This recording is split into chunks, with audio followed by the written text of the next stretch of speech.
going on, crypto people?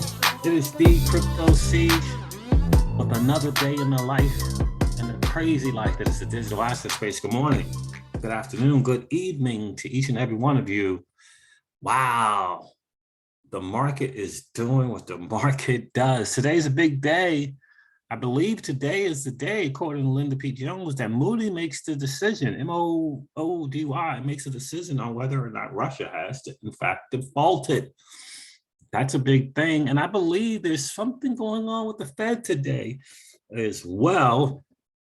I don't know exactly what it is, but something's supposed to be going on with the Fed today as well. I don't know if this is one of those rate hike or not hikes today, or if there's some kind of meeting with the Fed talking about the crypto space. So we'll look into that a little bit more, but it's interesting nonetheless. Monica Long had quite the interesting thread today in reference to NFTs. We will get into that, more SEC versus Ripple news as well. We'll talk some more about it as well. Also, so guys, listen, this is your XRP Ripple daily news in around 0 to 10 minutes. So the Bitcoin dominance currently is at 40.1% according to CoinGecko. Again, it's just not great. The total cryptocurrency market cap is at 1.84 trillion. It's up 1% in 24 hours. Bitcoin is at $38,869. Surprise, surprise. Ethereum is at $2,800 or so. Surprise, surprise. XRP is at 61 cents. Surprise, freaking surprise. So still a lot of double figure reds for sure in the market. Tron is up 23% on the 7-day, trading at 7 cents. I find that to be fascinating. Litecoin is a little green at 3% on the 7-day, trading at $101. Litecoin.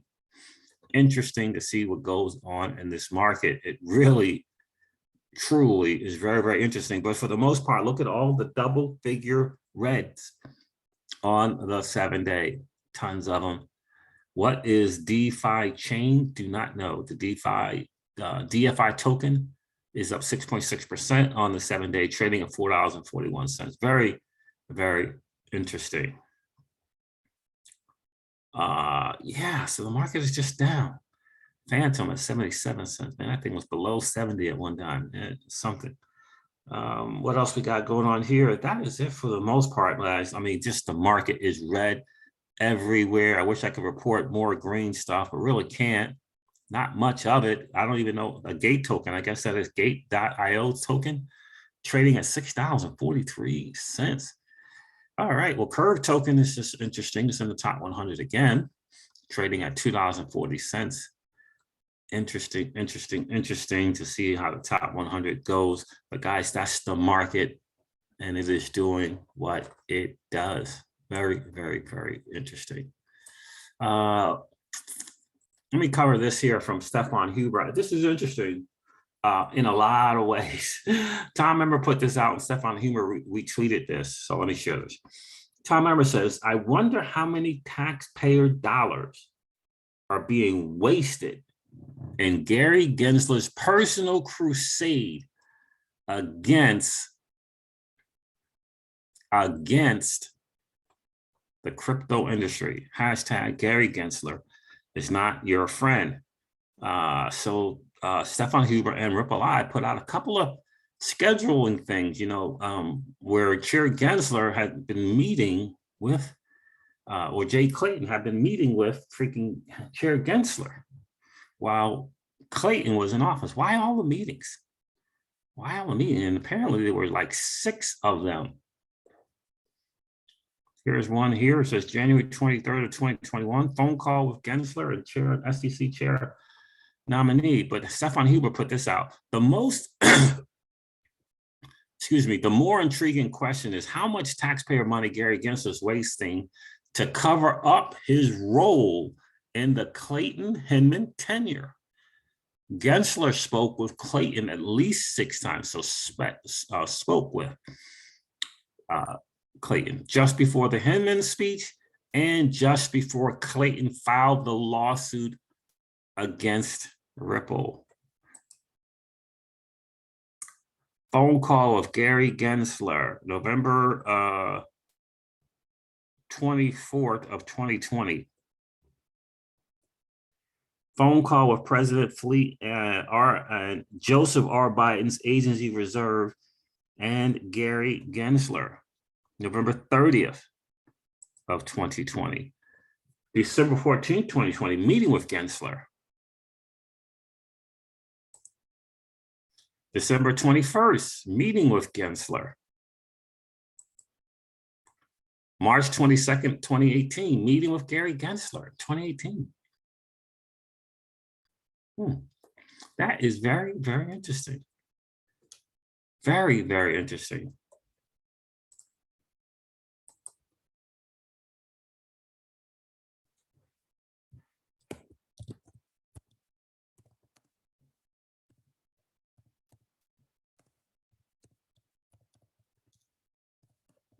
Retweet this out. That is very interesting.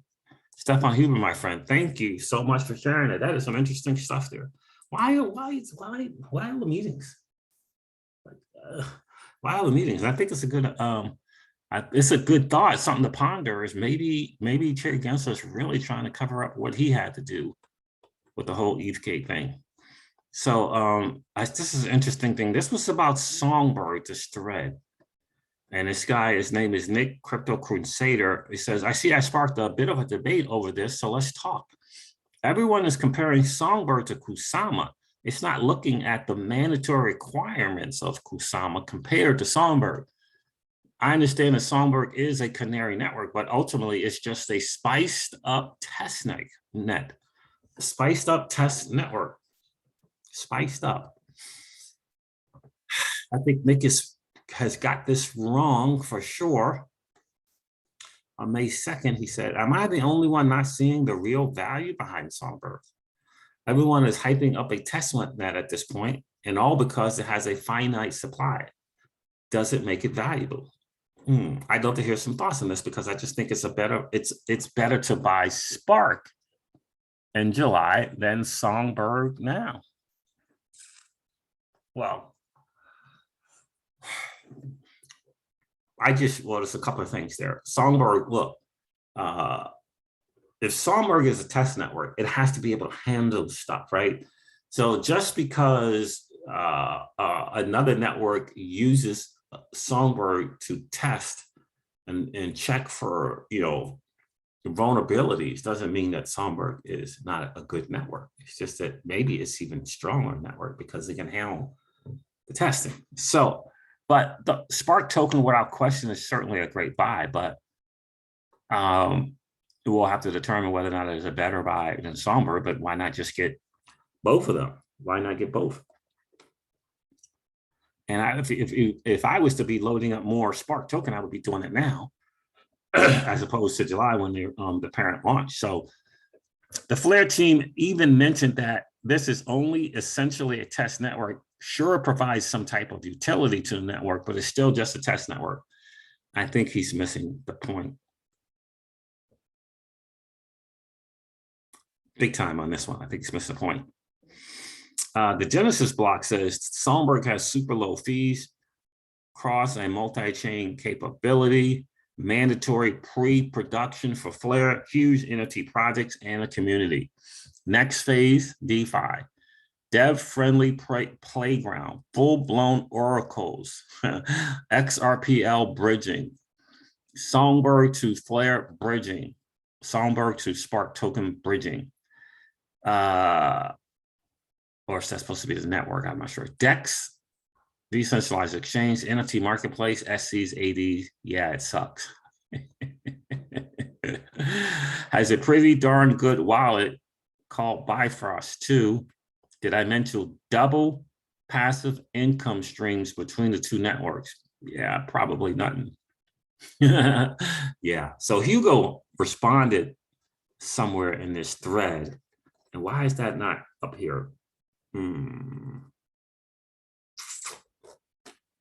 So Hugo said something in this thread, Hugo Filion, and I don't know where it is. Let me see if it's here.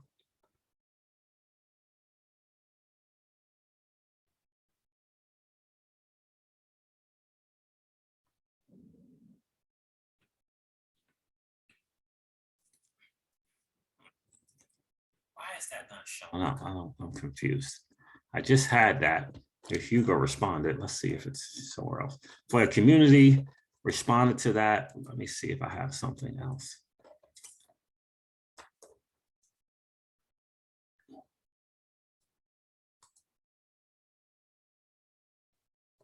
Why is Hugo's thing not in his? I'm confused. Let's see if I have it here. Forgive me. Because I think Hugo's response is really saying something. And why, for the life of me, don't I have that? Jesus. Did he take it down?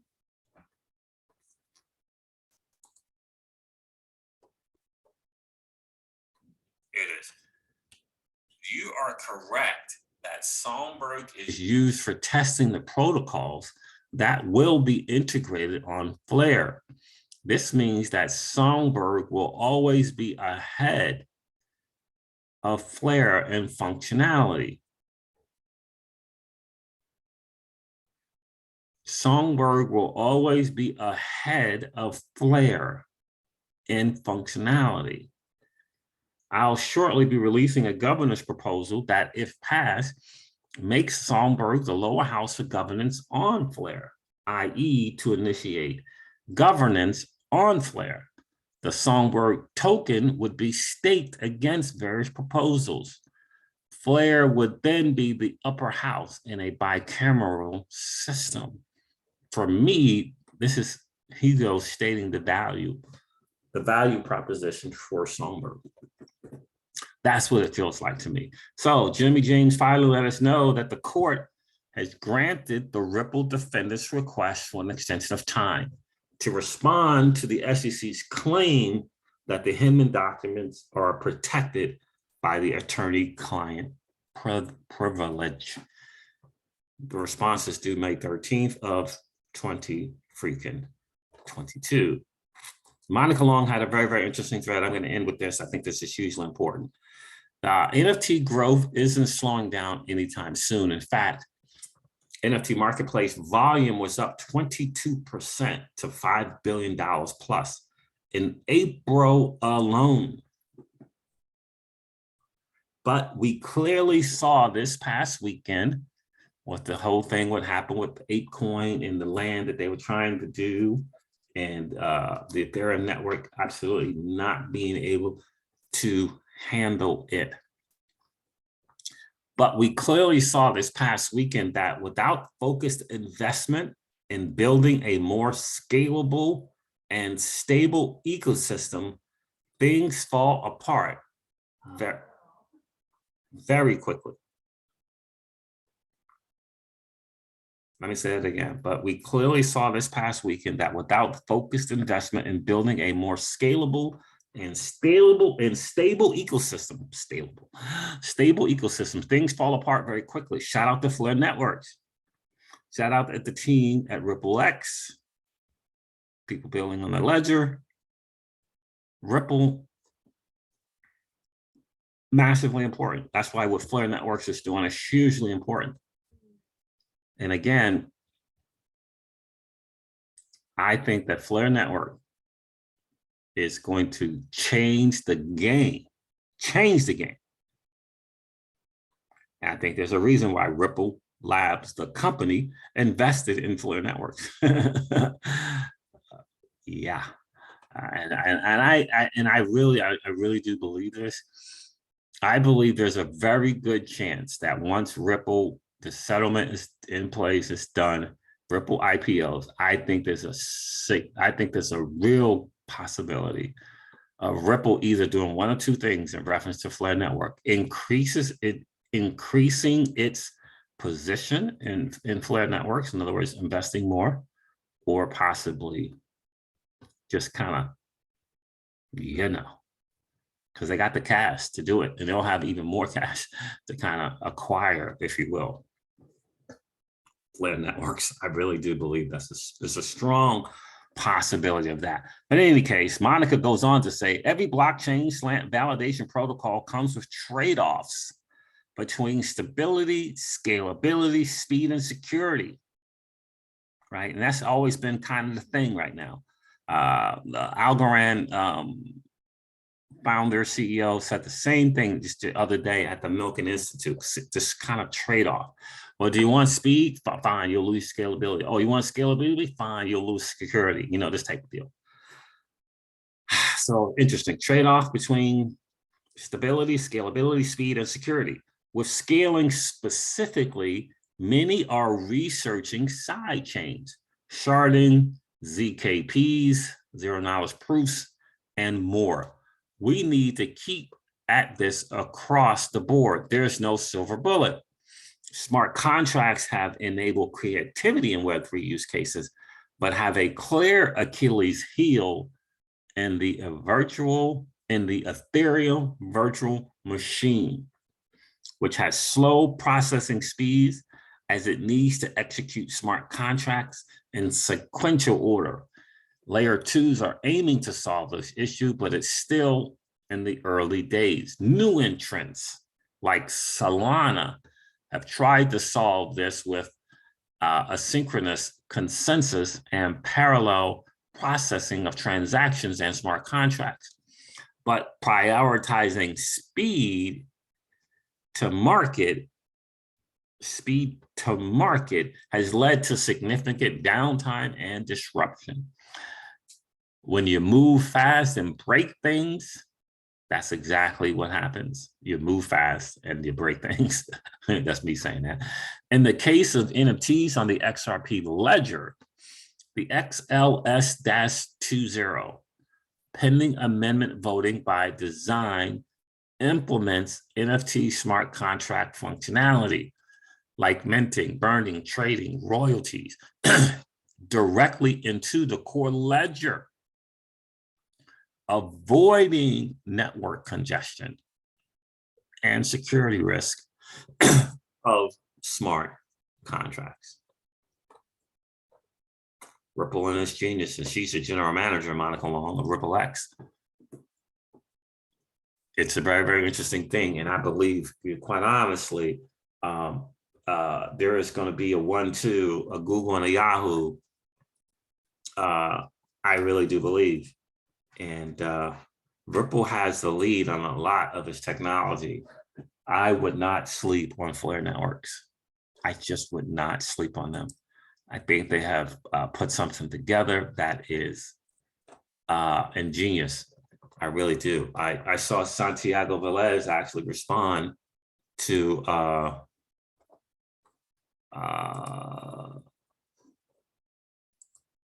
this tweet. Here it is right here. Santiago Velez, you know, this smart dude, co-founder of R&D division lead at Block Digital. This team is so far ahead in terms of governance and views on managing risk and value assets. One of the most exciting projects on the horizon.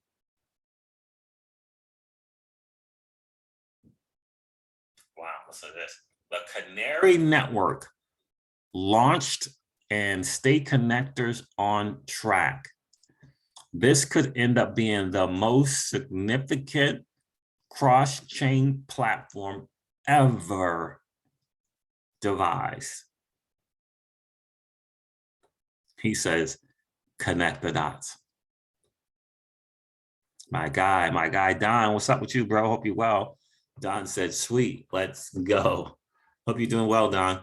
I'm telling you guys, I would not sleep on Flare Networks. And if there was ever a place to get some equity in a company, Flare Networks, we all know Ripple is without question. Flare Networks, in my opinion, right there. I mean, I think it's 1 and 1A. I really, really do believe that. All right, guys, listen, I'm going to end this video like I do all of my videos and remind you guys of this, that old money doesn't want you to win. But that's okay, though, because you and I are already winning. Have a great rest of the night, guys. I'll talk to you soon. See ya. Bye.